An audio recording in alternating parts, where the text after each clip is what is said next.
Les Léopards dames seniors seront au Maroc pour la phase finale de la Coupe d'Afrique des Nations.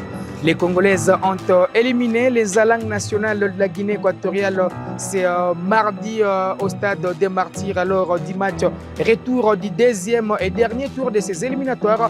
Pour en parler, on reçoit un journaliste de Digital Congo.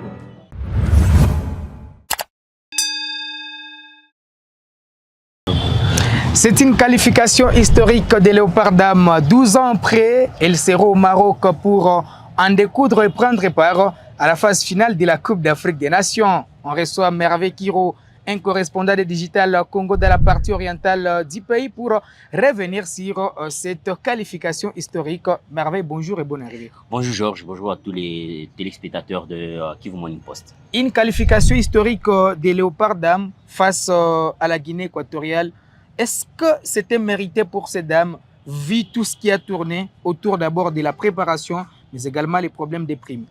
Sûrement que c'est mérité par rapport à la génération qui est venue, qui a composé cette équipe, notamment de Merveille Kanjiga qui sûrement est une très bonne joueuse du tout-puissant Mazembe, de joueuse venue également, une joueuse venue de Galatasaray, Rit, qui a marqué le deuxième but, et d'autres joueuses qui vraiment ont fait que cette équipe soit métamorphosée avec sûrement des très belles ambitions, malgré tout ce qui a entouré en tout cas cette préparation de l'équipe nationale RDC. Je pense que ça a été mérité, même la prestation elle a été irréprochable pour la République du Congo, surtout face à une équipe de Guinée équatoriale qui n'est pas la moindre, parce que cette équipe est double fois championne de l'Afrique, et 12 ans après, la République du Congo fait l'exploit en éliminant cette Guinée équatoriale. Alors, les Léopards dames qui d'abord avaient réussi à faire G égal à Malabo, un partout sur l'unique but marqué par Grace Kipoy, la défenseure de Galatasaray.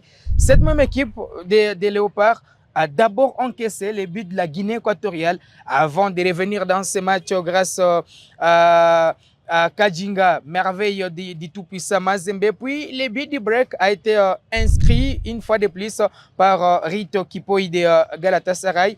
L'entraîneur Papi Kimoto, qui a été récupéré à la dernière minute pour uniquement cette double confrontation, a annoncé qu'il ne souhaiterait pas continuer avec les Léopards dames après la qualification. Peut-on dire que dans la sélection nationale, il y a un problème qui est encore sérieux mais caché, puisque Marcelo Kadiamba est parti, mais jusque-là, on ne sait pas pourquoi ce sélectionneur a été écarté après avoir éliminé d'ailleurs les Bénin lors du premier tour.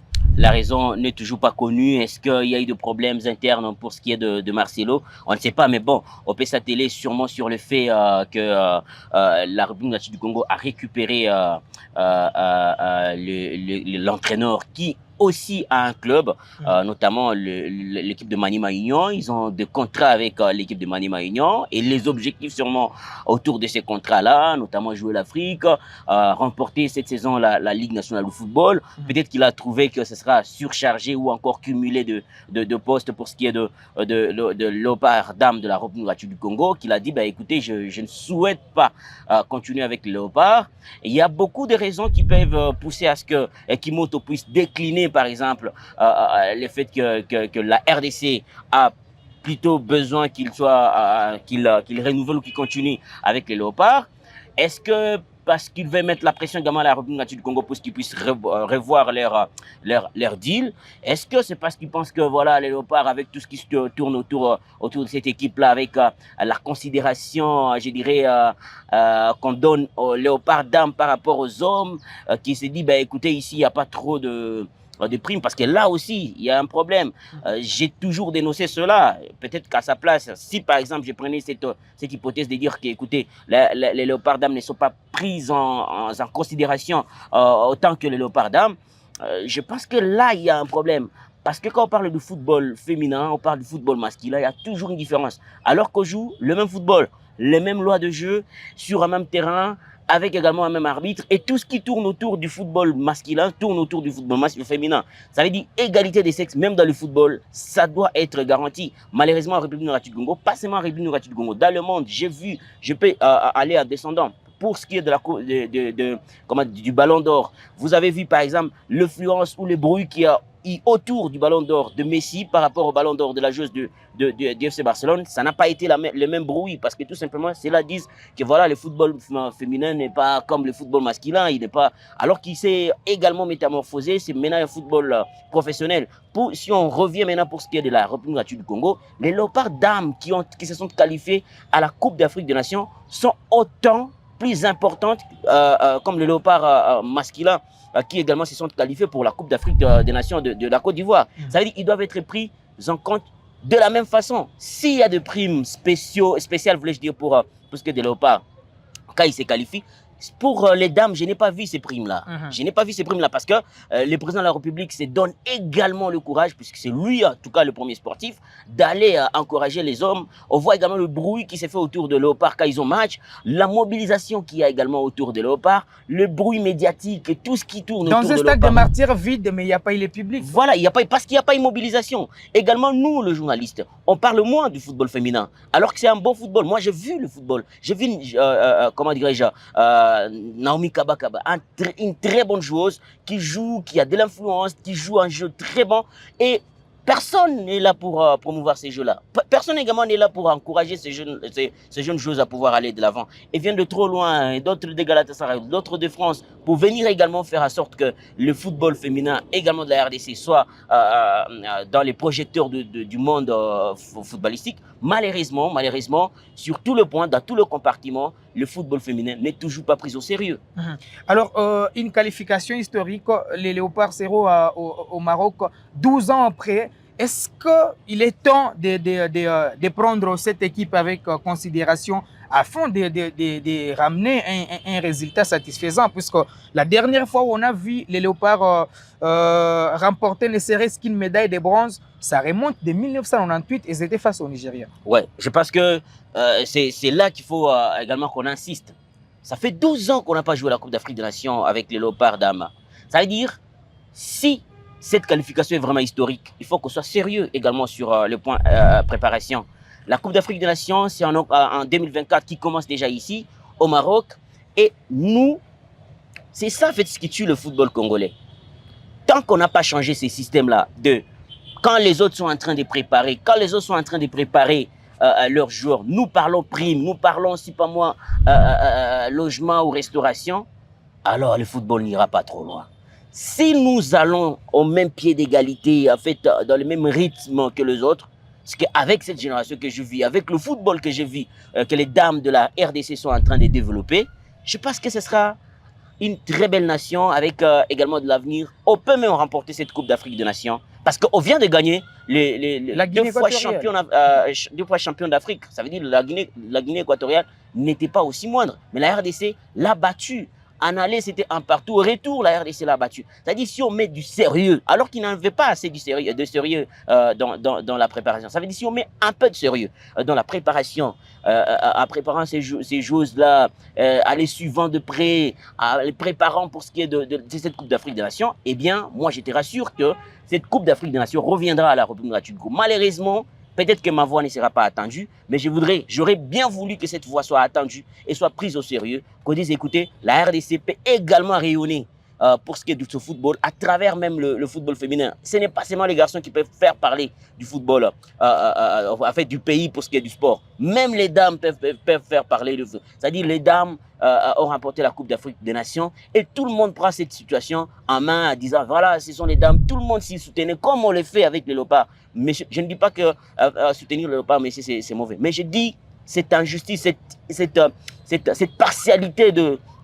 supporter les deux équipes pourtant qui jouent pour un même pays. Moi, ça me fait mal que je vois, par exemple, autant des statuts remplis de joueurs de la RDC quand ils gagnent, mais quand il s'agit de Léopard d'âme, je ne vois que 2 personnes, par exemple, dans mon répertoire. Des gens qui sont, par exemple, trop branchés, qui savent que les Léopards ont gagné. Beaucoup ne savaient même pas que la RDC avait match. Beaucoup ne savaient pas si c'était dans quel cadre. Beaucoup ne savent pas pour l'instant que la RDC s'est qualifiée pour la Coupe d'Afrique des Nations. Donc ça, c'est un problème. Et nous devons vraiment lutter pour ce que le football féminin soit également pris en charge, parce que la FIFA est en train de mettre en avant également le football féminin et on veut également faire en sorte que cela puisse redescendre jusqu'au niveau même de la ville de Goma pour que les dames également qui se sont données, qui se sont livrées au football féminin puissent se retrouver et qu'elles se disent, voilà, on a pas mal choisi, ça veut dire on peut également être des stars à travers notre football. Merveille, finissons avec l'instance qui gère le football au pays, la Fédération congolaise de football association. Lors du déplacement à Malabo, on a vu la FECOFA dire tout haut que l'instance fêtière du football congolais était dans l'obligation de toucher dans sa poche pour permettre aux léopards d'effectuer les déplacements et de revenir au pays. Peut-on dire que pour l'instant, la FECOFA fait bien ce job par rapport au ministère des Sports ou le gouvernement congolais? Je ne sais pas trop, je ne sais pas ce qui bloque également entre la FECOFA et le ministère des Sports, parce que je trouvais également qu'il y a une petite guerre qu'on ne sait pas nous dire, dont on ne sait pas nous dire les noms en fait, entre la FECOFA et le ministère des Sports. Mais je ne pense pas également que le ministère des Sports n'ait pas l'argent pour pouvoir, ou le moyen pour pouvoir assurer les déplacements, le logement, restauration, primes de joueuses de l'OPAR de la RDC. Je trouve que c'est un faux débat si, par exemple, on vient avec des justifications comme ça. Ce sont des subterfuges pour dire, ben, écoutez, on ne prend pas toujours le football féminin au sérieux. Ce qui est vrai est que la FECOFA est en train de se battre pour que le football féminin puisse également se retrouver.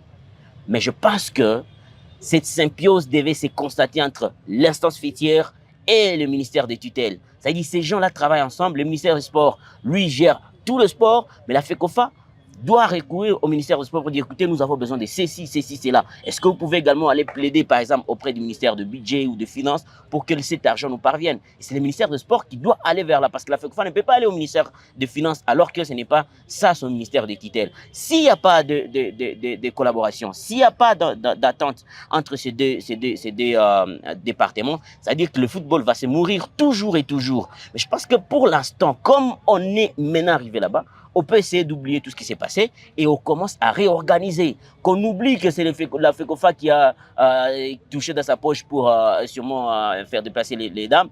Qu'on commence maintenant les choses à nouveau et qu'on dise, mais écoutez, nous sommes maintenant arrivés ici, vous savez ce que vous avez fait, nous savons ce que nous avons fait, et vous savez ce que vous devez faire et ce que nous devons faire. Que chacun fasse ce qu'il est appelé à faire. Comme ça, qu'on aille et qu'on regarde où est-ce qu'on va aller avec ce que nous allons faire. Sinon, on n'ira nulle part.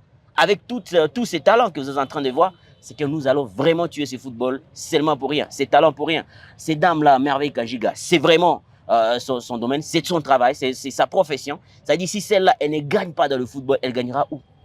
Si elle ne gagne pas dans le foot, les joueuses qui jouent à Galatasaray en France, qui viennent jouer pour les Léopards, si elles ne touchent pas leur prime, par exemple, quand ils jouent pour la RDC, où est-ce qu'elles toucheront de l'argent? Si elles ne sont pas connues, si elles ne sont pas transformées en stars pour qu'elles soient sollicitées dans d'autres clubs professionnels de l'Europe ou d'ailleurs, où est-ce qu'elles seront sûrement rendues stars? Donc, je pense que ça revient à tout le monde, que tout le monde travaille à son niveau sur ces points-là pour que vraiment le football féminin de la RDC puisse rayonner en fait et que nous puissions être également honorés par ce football féminin. Merci beaucoup Merveille, c'était un plaisir. Merci Georges Ben. Allez, ça sera tout pour cette production. Nous étions avec Merveille Kiro, correspondant des Digital Congo dans la partie orientale du pays, directeur également de la radio Blessing. On se fixe rendez-vous très prochainement avec ce même plaisir.